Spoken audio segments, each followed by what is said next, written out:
जय हिंद साथियों। देखिए आज पेपर हुआ था क्लास 10 का सब्जेक्ट इंग्लिश का, ठीक है।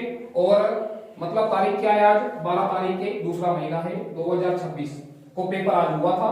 और इसे मैं सोल्व करने जा रहा हूँ। जो मैंने पढ़ाया है ना, पढ़ाया है जो पेपर में, इस पेपर में सीधा आया है। इस पेपर में कॉपी वाला सब कुछ आया है। जो ग्रामर आती है सेक्शन सी में, उसे मैं सोल्व करने जा रहा हूँ सभी क्वेश्चनों को। इसके अलावा जो और क्वेश्चन है उन्हें मैं क्लास में सोल्व कर दूंगा, ठीक है। ये सब कुछ है। और जिसके 10 में से 10 आते हैं ग्रामर में, वो कमेंट करना कि किसके आते हैं। पहला क्वेश्चन आया हमारा, my father dash run A mile every day. ज्यादा मैं एक्सप्लेन नहीं करूंगा क्योंकि कॉपी में सब कुछ करवा रखा है, बता भी रखा है। यहाँ पर तो सोल्व कर रहा हूँ उसको। तो इसमें आ रहा हमारा एवरी डे। एवरी डे किसमें आता है? प्रेजेंट इंडेफिनिट में आता है। और प्रेजेंट इंडेफिनिट में क्या होता है? एस या ईएस आता है। तो यहाँ पर माय फादर साथ आएगा। ये माय फादर एक वचन है, तो यहाँ पर भी एक वचन आएगा रन का। रन होता है दौड़ना, तो इसका आएगा RUNS। जिसने ऐसा करा उसका बिल्कुल सही है। RUNS बिल्कुल सही है। आगे देखो, Raju dash play in the ground while I was helping my mother in the kitchen. इसमें आ रहा है हमारा व्हाइल। ये एक कीवर्ड है। हमको इनमें क्या देखना होता है? कीवर्ड। ये टेंस टॉपिक में आया। टेंस टॉपिक है, टेंस टॉपिक बहुत अच्छा कराया हुआ क्लास में। तो ये व्हाइल है। जो व्हाइल वाला मैंने नियम दिखाया है, अगर किसी वाक्य में आ जाए व्हाइल, तो व्हाइल में क्या होगा? एक तरफ आएगा पास्ट कंटिन्यूस, एक तरफ आएगा पास्ट इंडेफिनिट। ये तब होगा जब एक कार्य पूरा हो जाए, दूसरा कार्य लगातार हो रहा हो। लेकिन इस वाक्य में क्या हो रहा है? दोनों कार्य लगातार हो रहे हैं। कैसे? राजू खेल रहा है ग्राउंड में, जबकि मैं हेल्पिंग कर रहा हूं माता की। किसमें? किचन में। तो क्या होगा? इसमें दोनों तरफ आएगा पास्ट कंटिन्यूस। यहां भी पास्ट कंटिन्यूस, इधर भी पास्ट कंटिन्यूस। ये वाला नियम बहुत कराया है क्लास में, बताया भी है, समझ भी आया बच्चों को, कोई को नहीं आता समझ। तो देखिए पास्ट कंटिन्यूस वॉज हेल्पिंग आ रहा है। यहां पर भी आएगा आपका वॉज हेल्पिंग, वॉज प्लेइंग आएगा। तो राजू साथ आएगा पर वॉज प्लेइंग। जिसने ऐसा करा सही है, वॉज प्लेइंग आएगा। प्लेड नहीं आएगा। प्लेड क्यों नहीं आएगा? क्योंकि कार्य लगातार हो रहा है, हो नहीं गया। अगर कार्य हो जाता तो प्लेड आता, लेकिन कार्य हो रहा है लगातार, तो वॉज प्लेइंग आएगा। अगर कोई डाउट क्लास में मैं बताऊंगा इसके बारे में और। आगे देखो, we dash go to Jaipur tomorrow. इसमें आ रहा हमारा टुमारो। टुमारो किसमें आता है? फ्यूचर इंडेफिनिट में। ये एक कीवर्ड है, ये वाला, ये कीवर्ड है टुमारो, कराया हुआ है। तो टुमारो फ्यूचर इंडेफिनिट। तो यहां पर क्या आएगा? वी के साथ सेल, और गो की first form go, we sell go, बिल्कुल सही है। आगे है the thief dash escape before the police arrive. इसमें क्या आ रहा है? कीवर्ड बिफोर आ रहा है। मैंने लिखवाया है अगर किसी वाक्य में क्या आ जाए बिफोर, तो एक तरफ तो आएगा आपका मेन वर्ब की सेकंड फॉर्म, और एक तरफ आएगा हेड प्लस में मेन वर्ब की थर्ड फॉर्म।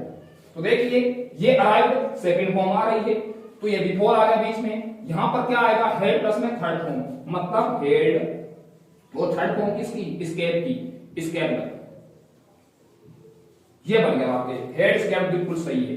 इस प्रकार होगा आपका टेंस टॉपिक। इसके बाद आगे देखो, ये तो हमारा सीधा क्वेश्चन हो गया। जिसने ये करा है उसको बिल्कुल सही है। आगे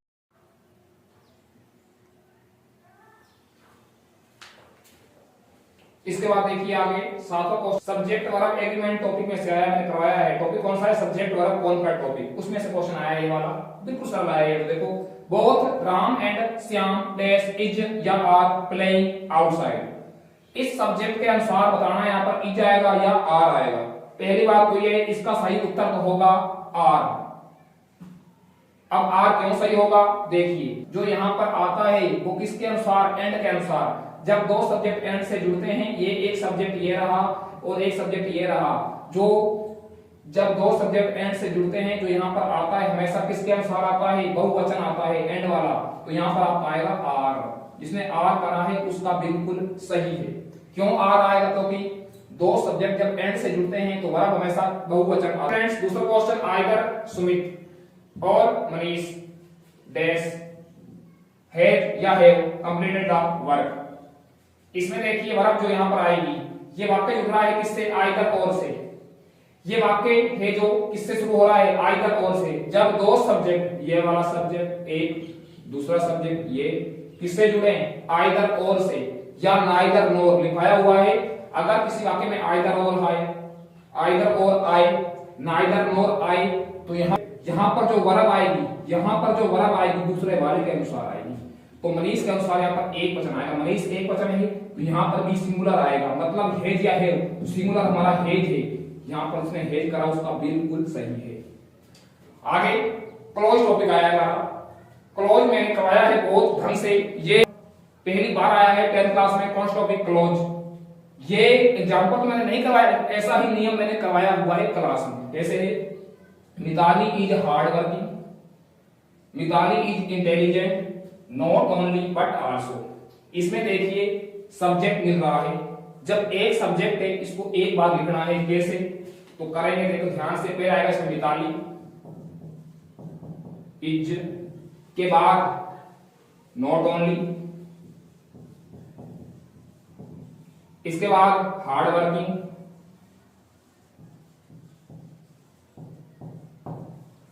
इसके बाद क्या आएगा, बट आल्सो, बचा हुआ इंटेलिजेंट। ऐसे कैसे याद आएगा, जिस बच्चे ने ऐसा करा है उसका बिल्कुल सही है। कैसे, मिताली इज ये आ गया, फिर नॉट ओनली वो लगा दिया मैंने, नॉट ओनली, फिर हार्ड वर्किंग, ये हार्ड वर्किंग आ गया, फिर बचा हमारा बट आल्सो, ये बट आल्सो, इंटेलिजेंट अंत में आ गया। ऐसे जिसने करा है उसका बिल्कुल सही है। देख लीजिए ध्यान से, नीचे देखो, Anil is a rich person, Anil is unhappy but, हमको जोड़ना है इसमें बट। तो देखिए अनिल एक अमीर धनवान, धनवान या अमीर पर्सन व्यक्ति है, अनिल एक धनवान व्यक्ति है, अनिल लेकिन क्या है, अनिल अनहैप्पी मतलब दुखी है, लेकिन अनिल दुखी है, तो बीच में आएगा बट। कैसे, ये बट लगा दिया, Anil is unhappy, Anil is unhappy, जिसने ऐसा करा है उसका बिल्कुल सही है, बट लगाना है बीच में। ठीक है, अब आगे देखिए नवा 10वां क्वेश्चन। देखिए नवा क्वेश्चन, देखिए आपका नवा क्वेश्चन आया है पैसिव वॉइस में से। पढ़ाया हुआ टॉपिक आपको वॉइस दो होती है, एक्टिव वॉइस, पैसिव वॉइस। ये आपकी आई हुई है एक्टिव वॉइस, और ये कह रहे हैं हमको बनाओ इसका पैसिव वॉइस। देखिए कैसे बनाएंगे। ये द इंडियन गर्ल्स टीम तक, इंडिया गर्ल्स क्रिकेट टीम तक सब्जेक्ट है। ये आपका वॉन वर्ब है, और कौन सी वर्ब है, सेकंड फॉर्म है, वॉन है, विन का वॉन। आगे है द वर्ल्ड कप, ये आपका ऑब्जेक्ट है। हम बनाएंगे इसका पैसिव वॉइस। तो सबसे पहले आएगा इसका ऑब्जेक्ट द वर्ल्ड कप, पहले इसका आएगा द वर्ल्ड कप। इसके बाद सेकंड फॉर्म आ रही है, मतलब पास्ट इंडेफिनिट है, और ये जाएगा पास्ट कंटिन्यूस में। तो क्या आएगा उसमें, वॉज, पास्ट कंटिन्यूस में वॉज आएगा। इसके बाद वॉन की आएगी थर्ड फॉर्म, वो होती है वॉन, वॉन उसका जीतना। इसके बाद बताएगा अपन बाई, के बाद Indian girls cricket team, Indian girls cricket team, जिसने ऐसा करा है सही है उसका। कैसे, पहले आ गया आपका ऑब्जेक्ट द वर्ल्ड कप, फिर सेकंड फॉर्म आ रही है पास्ट इंडेफिनिट है, पास्ट कंटिन्यूस में जाएगा, तो वॉज, और थर्ड फॉर्म ये वॉज आ गया और थर्ड फॉर्म आ गई। फिर लगाएंगे बाई, बाई के बाद सब्जेक्ट क्या है आपका, इंडियन गर्ल्स क्रिकेट टीम। ऐसे कैसा जाएगा, इंडियन गर्ल्स क्रिकेट टीम, जिसने ऐसा करा है उसका बिल्कुल सही है। अब आगे देखो आपका 10वां क्वेश्चन आया है इनडायरेक्ट स्पीच में से।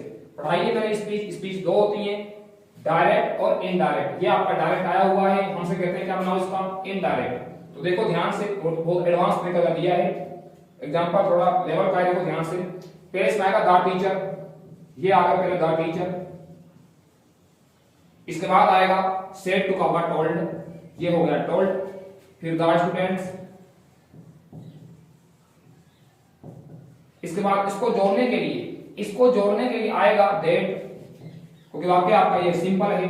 अब देखो इसके बाद the earth moves around the sun, ये एक यूनिवर्सल ट्रुथ है, मतलब सार्वभौमिक सत्य बात है। जो बात सार्वभौमिक सत्य बात होती है वो सीधी लिखते हैं, उसमें टेंस में परिवर्तन नहीं करते। मतलब दा का दा ऐसे कैसे आ जाएगा, अर्थ का अर्थ ऐसे कैसे ही,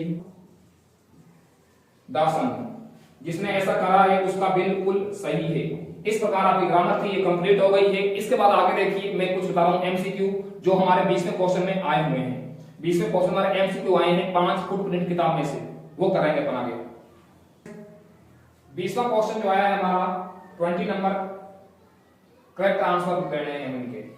एक किताब है हमारी सेकंड नंबर वाली, जो सेकंड बुक से हमारे, उसका नाम है फुटप्रिंट। फुटप्रिंट में से एमसीक्यू आए हैं आपके 5। How many daughters Ramlal had, Ramlal की कितनी बेटियां थी। मैंने पढ़ाया है आपको भोली वाला पार्ट, भोली वाले लेसन में रामलाल की 4 बेटियां थी। तो इसका उत्तर होगा 1 2 3 4। तो डी इसका उत्तर आएगा, मतलब 4। इसका आंसर 4 आएगा। रामलाल की 4 बेटियां थी तो 4 आएगा, 4 बेटियां थी। ठीक है। दूसरा है who was the commander in chief of Mars space control, मतलब मंगल ग्रह का जो कंट्रोल करने वाला था, नियंत्रक था, वो कौन था, जो बड़ा कमांडर था। तो नूडल था, लुईटेंट आयोटा, थिंक टैंक या कैप्टन ओमेगा। इसका सही आंसर होगा, पढ़ाया हुआ है, थिंक टैंक।